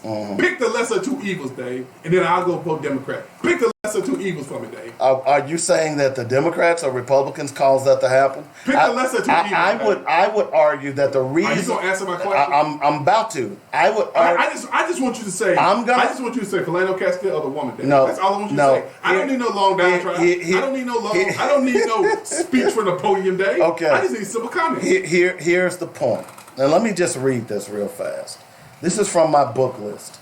It is the first item on my book list. Okay, I'm ready. The first item on my book list is the United States Constitution. Okay. None of the other books are in order, but I purposely put that first, and I quote, "Every American citizen should read and understand the document by which you are governed. Many of the African American problems stem from not knowing the basic tenets of the document, and thus we are not able to utilize it for our benefit." So what I'm simply saying is that we have to use the tools that are before us to try to elicit change. One of the ways to do that is block vote. And until we block vote, regardless of who it's for or against, nothing is going to change, because at the end of the day, they still need our vote to get in office, whether they're Republican or Democrat. That's what I'm saying. So I'm saying being strategic in using your vote. To simply throw your vote away and say, oh, well, or simply say, I'm not going to vote for any of them, then that continues to perpetuate the system. We have to change the system. So here's the opportunity. I've given you the Obama election, the last presidential election. Now, they've seen statistical evidence have proven beyond a shadow of a doubt the power of the black vote. The problem is that black people don't understand the power of the black vote. So they continue to manipulate us. I would argue that part of the reason that they do it is because we're stupid. We're dumb. We refuse to educate ourselves. We refuse to ask those questions about candidates. We refuse to demand them to address our issues. And part of that is because we allow black leaders, quote unquote, to determine what we ask. I'm simply saying, you take your vote. Your vote is powerful. Use it. Just like your dollar is your vote. Every time you spend your money, you're voting for that business. Every time you go to McDonald's, you're voting and saying, you're okay with me. You can do the same thing. Until we get out of this post-traumatic slave syndrome, it's going to continue. Because we don't everybody else votes in a block. Asians vote in a block. Hispanics vote in a block. White folks vote in a block. Why is it that we don't vote in a block? That doesn't make any sense. How do we have 2 Muslim congresswomen? Apparently, the Muslims in that area voted in a block, but we don't vote in a block. Until we start doing that, it's going to continue. You can not vote. You can vote Republican. You can vote Democrat. You can vote Independent. It don't matter, because until they know that I'm gonna get 1 million votes from this black block, then hey, I don't have to demand. I don't have to promise anything. That's why they don't have to talk about stuff. Are you ready? Can I speak, man? Sure, go ahead. Unreasonable search and seizure is a search and seizure by a law enforcement officer without a search warrant and without probable cause to believe that evidence of a crime is present. I say that, and I reference back to the video of the young black woman having her pants pulled down beside her car, and this officer sticking his finger inside of her. It has been ruled that what he did was lawful. I know. Now, who passed the laws? Hold on, brother. Hold on, brother. Who passed the laws to allow them to do that? Hold on, brother. Hold on. I ain't finished yet. Okay, go ahead. I ain't finished. Now, Tamir Rice, the officers that shot and killed him, they still work on the force. Yep. I can only think of 1 or 2 officers who've ever been convicted of their crimes against black males. I can only think of 1 or 2. I need you to explain to me that when we have Democratic candidates, even elected Democrats, who never speak out about these things, when did the Constitution come into play for them, brother? Well, the Constitution says I have certain inalienable rights. Yep, you do. You do. Guess what? You know what? I don't have them rights if I'm black. I ain't got them rights. Because you know what? It ain't nowhere in the world that woman that should have been done to that woman on the side of the road. There is nowhere in the world. Now let me tell you something. Let me tell you something. If that woman was blonde-haired and blue-eyed, it would be all kind of madness going on. I agree with you. But because she wasn't, ain't nobody saying a thing. And you even got black folk. You even got black folk who look just like her who ain't saying a word. I agree. Because again, Dave, you got black elected officials not saying a word. Not saying a word. In fact, the district attorney that was in that county in Houston is a black woman. Exactly. Okay. How can I be comfortable with that? Okay. And how can I continue to cast my vote? Now, I want to read something real quick. I got to read this because when I got it, I almost. So you keep asking questions, and when I try to answer them, you gotta. There are single issue voters. Thousands of voters cast their ballots based on abortion. Yep. We need to be single issue oriented around police killings. I totally agree with you. Now, you want to be single issue around reparations. All right, cool. Right. All right, cool. I ain't tripping. My point is, Dave, if we don't start, and what I'm talking about right now is starting. I'm talking about starting. Starting the conversation because, hey, you can no longer get my vote. And I'm going to say to anybody, if you cool with black men and black women being abused by police, then go vote for whoever you want to vote for. Do it. Go vote one of the Democratic candidates, go ahead and do it. Go ahead and do it. And but let me tell you one thing, don't you do to me. Don't you ever walk up to me and say, you hurting us. No, I'm not. You hurting us if you continue to vote for them folks, knowing what we're going through, knowing what's happening to our kids, and you continue to vote for them. That's on you. That ain't on me. I'm tired. And the only thing I can do is I just can't vote for them. That's the only thing I can do, y'all. Because God knows if I could do something else, I would. But that's the only thing I can do. And God, I hope y'all understand what I'm saying. And I hope your band with me and do the same thing. So let me gotta stop. So let me ask you a question. Should you even register to vote? Dave, again, most people do the same thing you've done. You assume because I'm not voting for a Democrat or Republican, I'm not going to vote at all. Should we even register to vote? Because see whereas that you have a philosophical argument, that person that is not as advanced as you won't understand that. They'll sit there and say, well, Robert right. I ain't going to register to vote. Well, you know what? You know that's going to happen, right? If you don't feel like you get anything out of this thing, don't register then. Okay. All right. I'm not going to tell somebody to go vote. I'm making a point then. I get it. So the next time Lil Johnny go to jail and there's 12 white jurors, just remember, you didn't register to vote. Because guess where your jurors come from. Just remember that. There are all kinds of implications to what you're saying, Robert. They don't take it from there anymore. They don't do that anymore. Maybe not here, but in most cities they still do. If you have a driver's license, you will be called a jury. Well, maybe not here.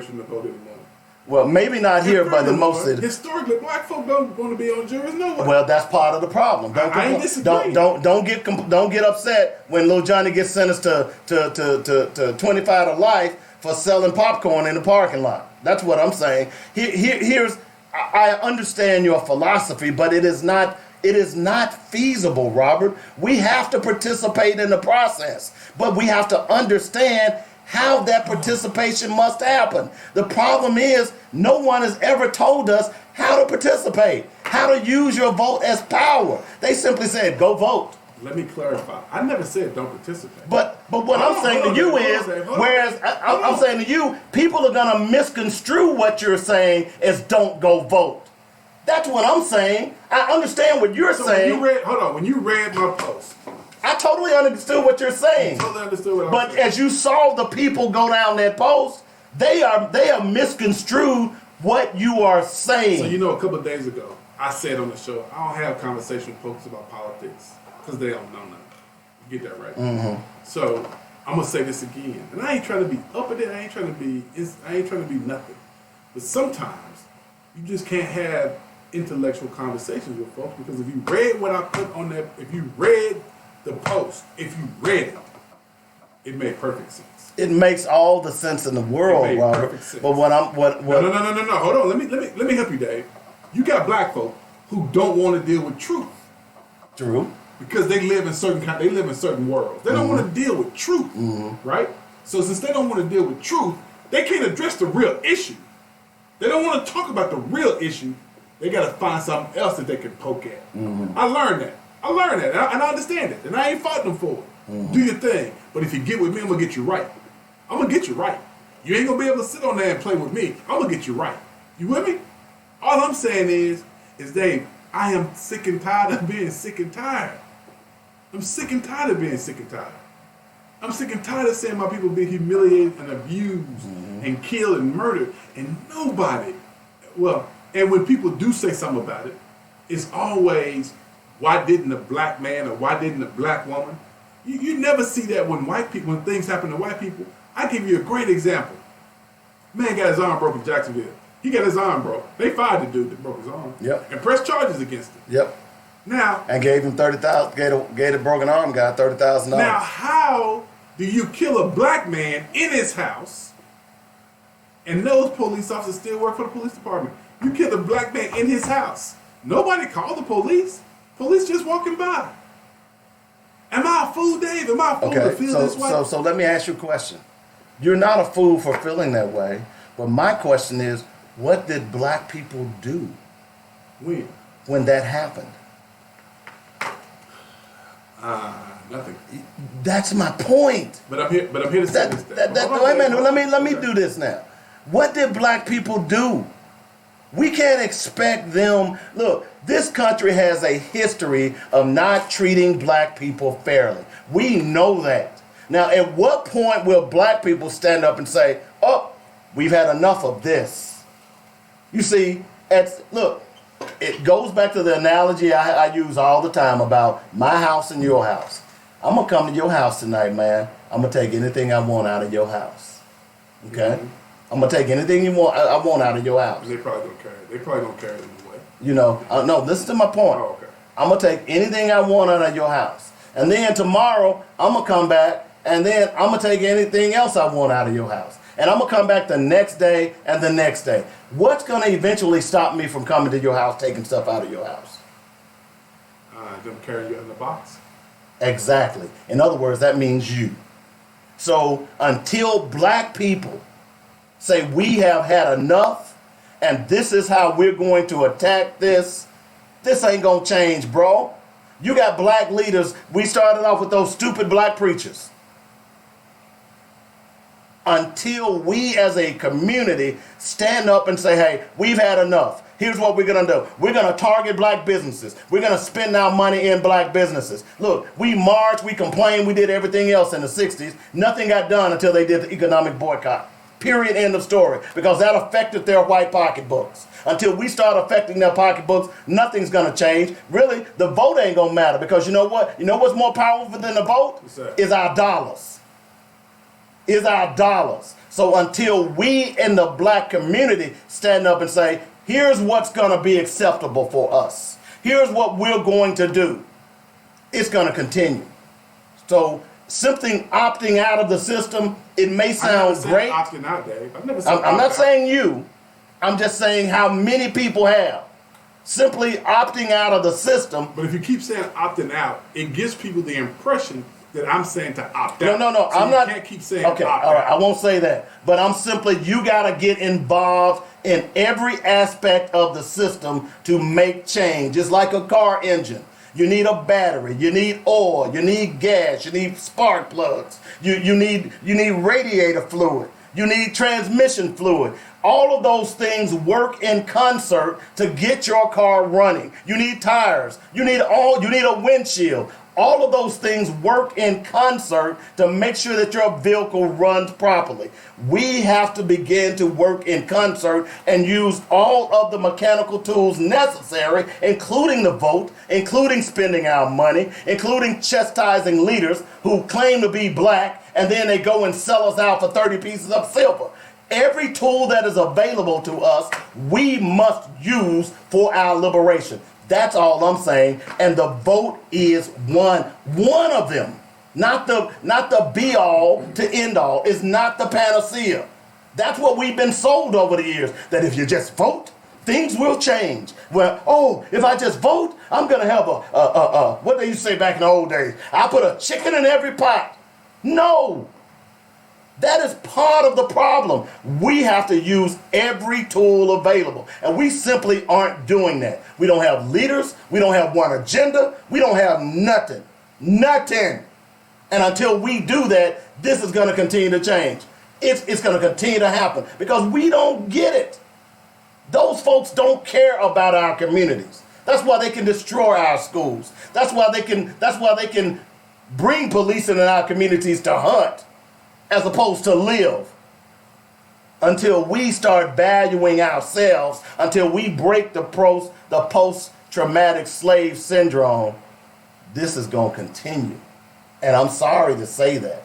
And no matter what individual options that we may utilize, it ain't going to help the masses.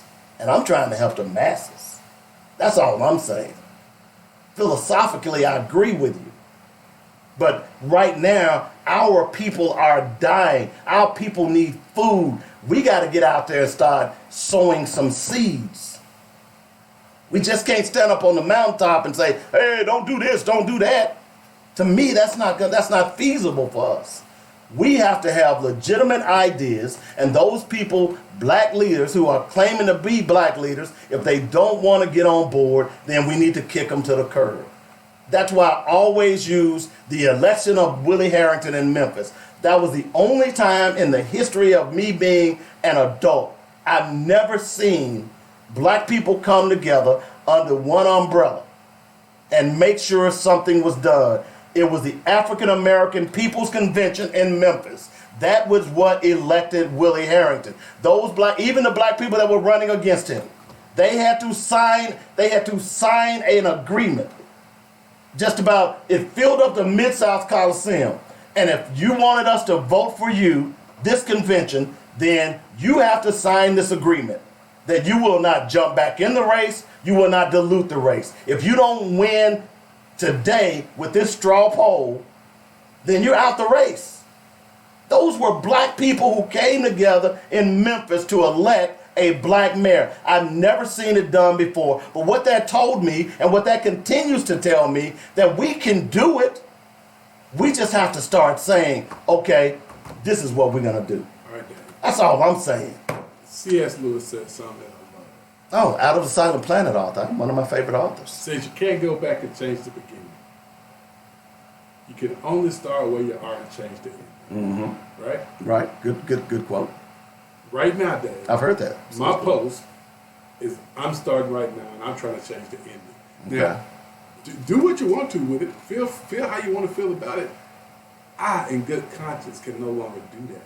I, in good conscience, can no longer accept this type of abuse. I cannot do it, Dave. I cannot. How do you stop it? That's what I'm saying. First step, I agree with you. How do you stop it? You keep asking me the same question. I keep giving you the same answer. Again, insanity, Dave. Insanity is doing the same thing, expecting a different result. So let me ask you a question. If I agree. I'm gonna agree with everything you said. How long from the time that we start this movement that we initiate change? How long would that be? I bet somebody asked Dr. King that one day. You know what Dr. King probably told him? Not long. Not long at all, player. It'll be just tomorrow. Well, I'm gonna tell you something really interesting. I remember watching an interview where they had J.E. Wyatt. They had Mr. Farmer. They had Adam Morrison, and they had Malcolm X. And they asked James Farmer. They said, "Mr. Farmer, how long did you think this process would last?" Mr. Farmer said, and I quote, "I thought I'd be fishing by now." You get that, right? Mm-hmm. So, Dave, I can't tell you how long it's going to last, but I can tell you one thing, Dave. I can't do nothing, bro. It's killing me, man. I can't not do nothing.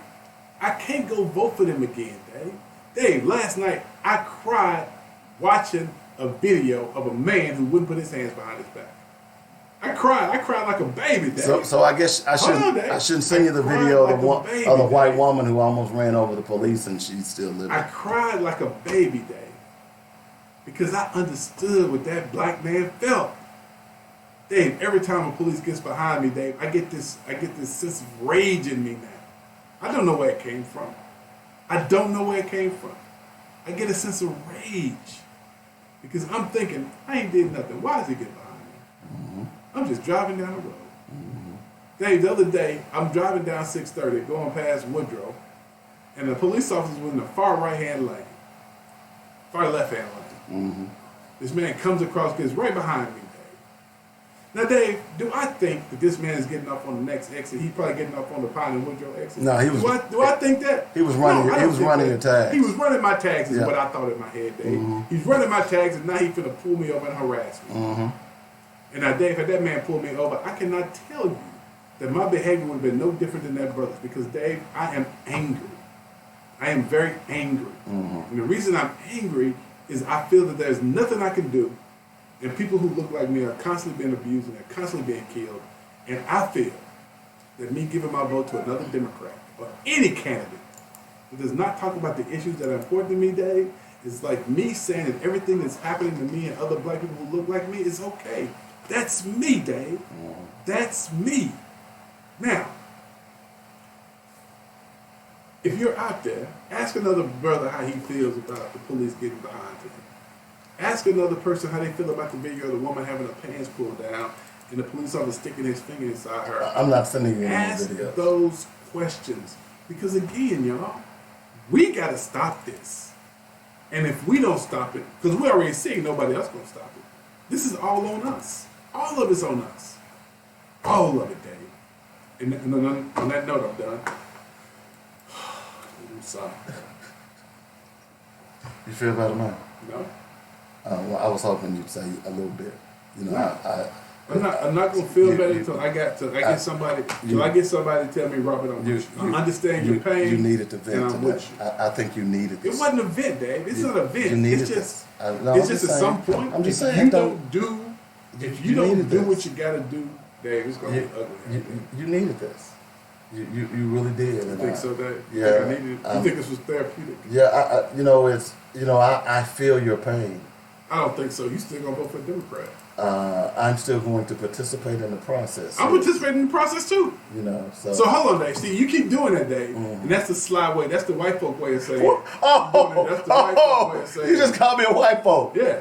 When certain groups of white people want to make points, right? What they do is they keep saying over and over, it's the thing that you're really not doing. Mm-hmm. So you're not going to participate, but I'm going to participate. You just saying, you trying to say I'm not participating. No, here's what I'm saying. No, you're saying I'm not participating. Because Dave, you are brainwashed. You are brainwashed, Dave. No, he did. They got my boy down. Somebody come help me. They got Dave, y'all. What is I gonna do? I ain't got my sidekick no more. What is I gonna do? They got my dog, y'all. They got him. What am I gonna do? Oh my God, I don't know what I'm gonna do. They even said the whole time. Since you're not gonna participate in the process, I ain't never said I'm gonna participate. I said I'm gonna vote down the ticket. Well, since you're not gonna participate, they got my boy. I don't know what I'm gonna do. Let me try to put it this way. Have you ever played the game Risk? No. Risk is a game of world conquest. And you have to attack different countries, and the ultimate goal of Risk is to win every country and rule the world. Okay? But you simply can't rule the world and win that game unless you have a strategy. Okay? My point is that, okay, I accept your part of the strategy. You accept my not participating in the process? My part of the strategy is different. It is to show them the power of our vote, but more importantly, to educate our people. They know the power of our vote. All they got to do is look at the polling. The problem is we don't know the power of our vote. That's what I'm saying. So what I'm trying to get to is let's educate our people about the power of our vote. And we do that by actually voting in blocks. That's what I'm saying. And then they'll begin to listen. We do that by voting with our dollars. Then they'll begin to listen.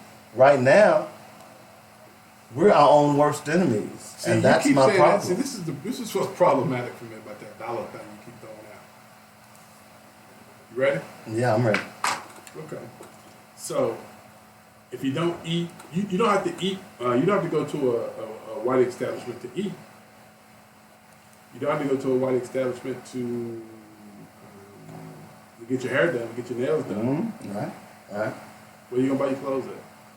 You got to go to a white establishment. Where you gonna get your toiletries at?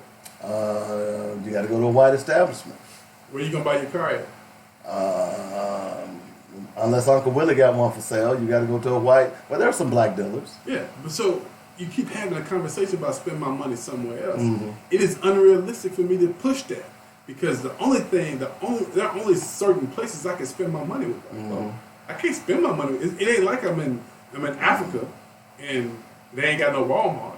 It's only certain places I can spend my money. It's only certain places I can spend my money with black folks at. And unfortunately, once I run out of those places, then I just sit on my hands. I can't buy gas. If I literally tried to spend money with just black folk, I could do nothing. Then I can eat, and that will be it. Then we'll never get anything done. Let me. We got to run, but let me just finish with this point. 5 friends saved $50 every week for 2 years, and then purchased investment property. I think that's a great idea. You get my point?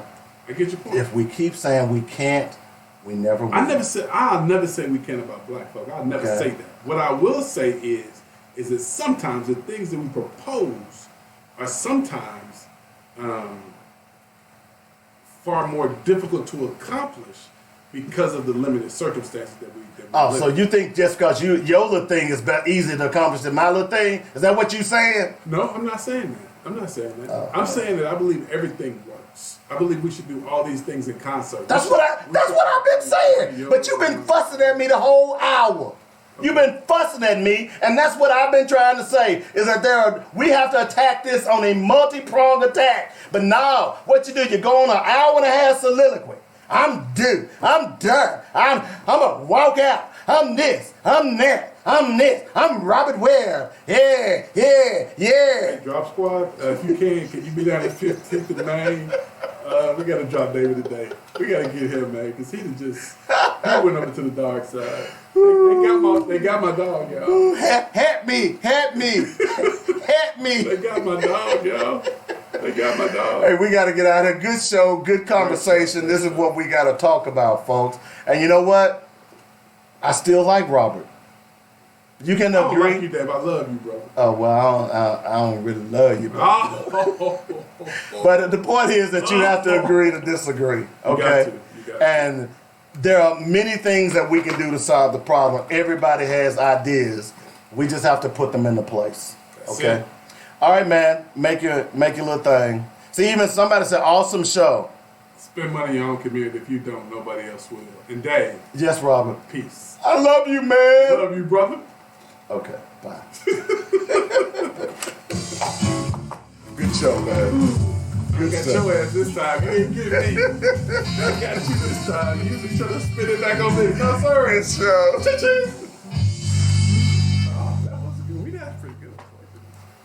You got the Joy Network. Yeah, good stuff.